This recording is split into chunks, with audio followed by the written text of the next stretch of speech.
There you are. Chef Mitch here. I just had something I want to share with you. I'm putting this on YouTube. I I always check out. YouTube's a wonderful resource for research on weapons and stuff. I have with me a newly purchased PW-87 by Century Arms. This is a knockoff by Century Arms, made in China, of the old 1887 Winchester lever action 12 gauge or 10 gauge shotgun. This is a 12 gauge. I've seen a lot on there saying that this is a novelty gun. It's fun to shoot, take it out to range, you have a good time with it, stuff like that. What I got this for was home defense, and I'll tell you why. My grandfather had the 10 gauge Winchester of this, so I know something about it. First of all, it's about 7 pounds. So when you fire this weapon, you don't get a lot of recoil and kick. Not even on the 10 gauge. When I was 11 years old shooting my grandfather's 10 gauge, being a large guy anyway, I found it fun and easy to shoot. Now on the 12 gauge, I can shoot this fully extended. I wouldn't do it with a slug, but I can do it with buckshot, low brass. It's no problem at all. I wanted a good scattered gun for my home defense.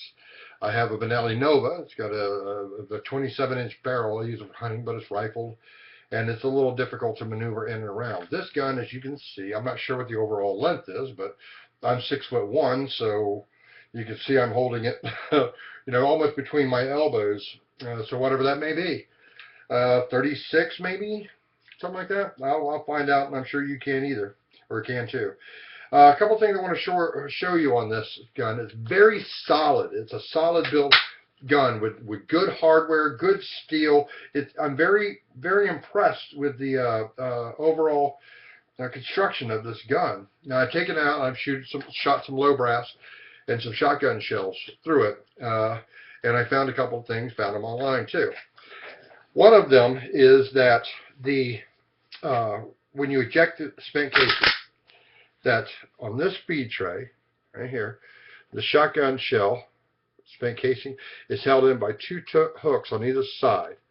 And I don't know if I can actually get that on film or not. I'm not really even sure, but there it is. You can see this one sticking out right here, one on the other side. Sorry, that's not that good. But what I'll do, the shotgun shell will stovepipe, be sticking straight up. Now, the reason that is that it's not a full stroke. You have to man up on this and get a full stroke, slam that out of there. It's just those 2 hooks because you can really brush the shell off. So if you raise the gun, if you fire, raise the gun, eject, that'll stop that problem. Rather than going online and buying, 2.5-inch shells. This is designed for 2 3/4 inch, and it does work. The originals were made with paper casings, so unlike the plastic, which crimp the top, when it opens up, you've got another 1/2 inch, and it hangs up just at the very, very end of the breech. The paper shells, of course, just unroll, and it has a little cap on top. Y'all know that, and it disappears, and you have the same size 2 3/4 inch shell. So, but it does work fine. Now the feed in it, a lot of people have commented on that I wouldn't want to reload this thing under pressure. Here's the feed tray. Once you cock the lever and you press it down, and just forward of that is just like a pump shotgun. In that, there it is right there. Now the one thing that was most impressive about this, I can load this up with 5 2 3/4 inch 12 gauge shotgun shells. One in the breech, okay? One in the breech, and then close the action. Now I've got 6 rounds, but there's a secret.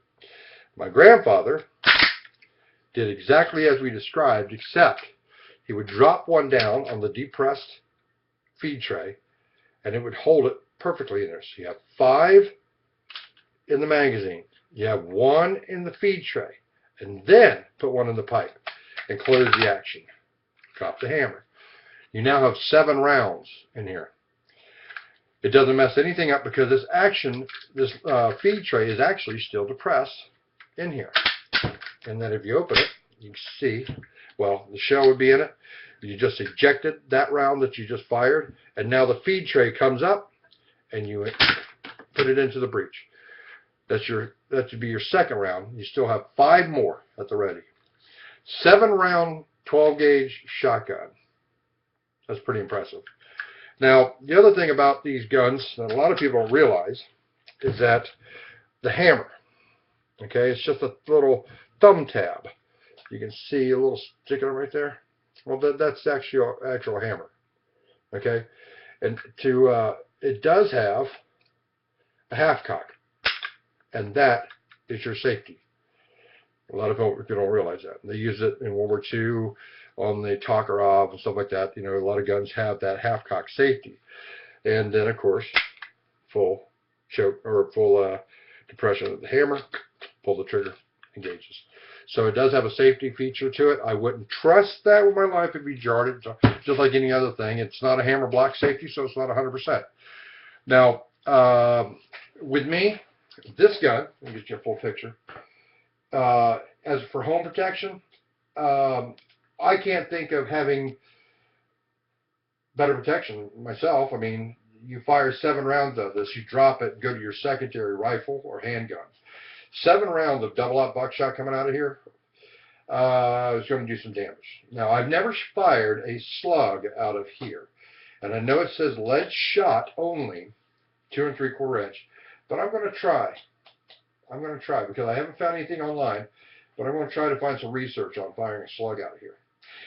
Anyway, if I reloaded a light slug, a target slug, I think I'd get out of here. However, everybody knows what a old-fashioned target load slug is, where you cut most of the paper all the way around, slide it in the breech, fire it. That does work. I have fired it out here. And I haven't fired yet shorties. Now, shorties are about half the length of a shotgun shell. They just take the wadding out. So it makes it a short shotgun shell. Now, yeah, they're underpowered. Yeah, I mean, but shooting shorties in your home, you're not going to go through the wall or the door.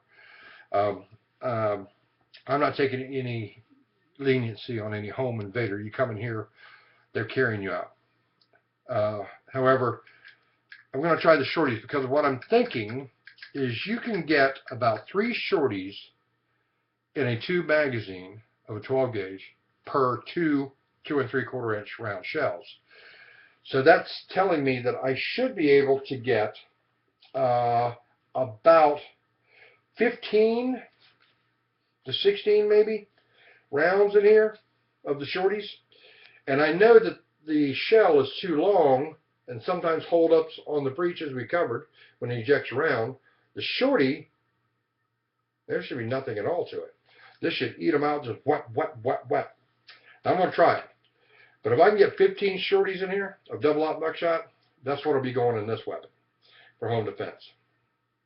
And that'll give me a 15-round shotgun. Anyway, this is Chef Mitch, and I will be doing some range testing on this gun and showing you. But as for me and my collection, this is a proud part of it. I'm very happy to have it. It'll be traveling with me as well. So until next time, if you have to use more than 7 rounds of double-aught buckshot out of this rifle and worry about reloading, perhaps you shouldn't be using a shotgun for home defense. Get something more capacity, because this should deter any and all. This is Chef Mitch out. Thank you for watching. Merry Christmas.